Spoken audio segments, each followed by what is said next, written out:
Welcome to our channel. Today we how to configure token refresh logic in React Native step by step clearly. To configure token refresh logic in React Native, start by setting up your project if you haven't already. Ensure you have the necessary dependencies installed, including Axios for handling HTTP requests. Create a new file named auth.js in your project directory. In auth.js, you'll need to set up an initial state to store your token information. Define a function named getAccessToken that retrieves the access token from your storage solution. Next, implement a function called refreshToken that makes an API call to refresh the token. Handle the response of the refreshToken function to update your stored token information. Now, create another function named APIRequest that will handle all API calls and check if the token is expired. Within APIRequest, call getAccessToken to get the current token before proceeding. If the token is expired, invoke the refreshToken function to obtain a new token. Be sure to handle any errors during the refresh process gracefully.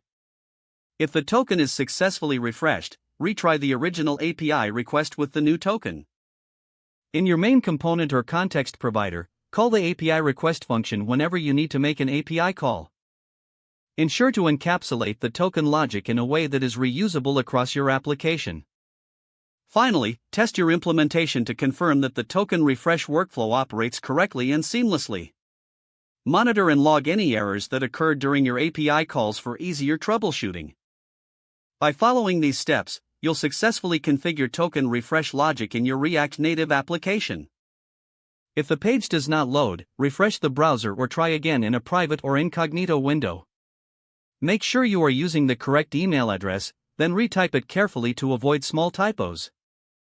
If your password is not accepted, use the reset option and create a new strong password you can remember. Check your spam folder for verification or security emails, then complete any requested confirmation steps.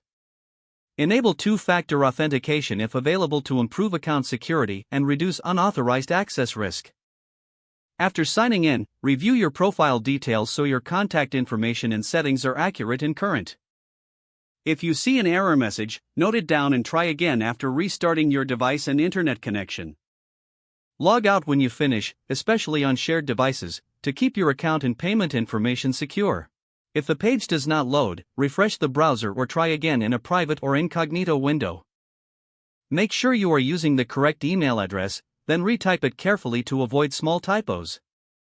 If your password is not accepted, use the reset option and create a new strong password you can remember. Don't forget to like this video and subscribe to our channel for more step-by-step tech guides.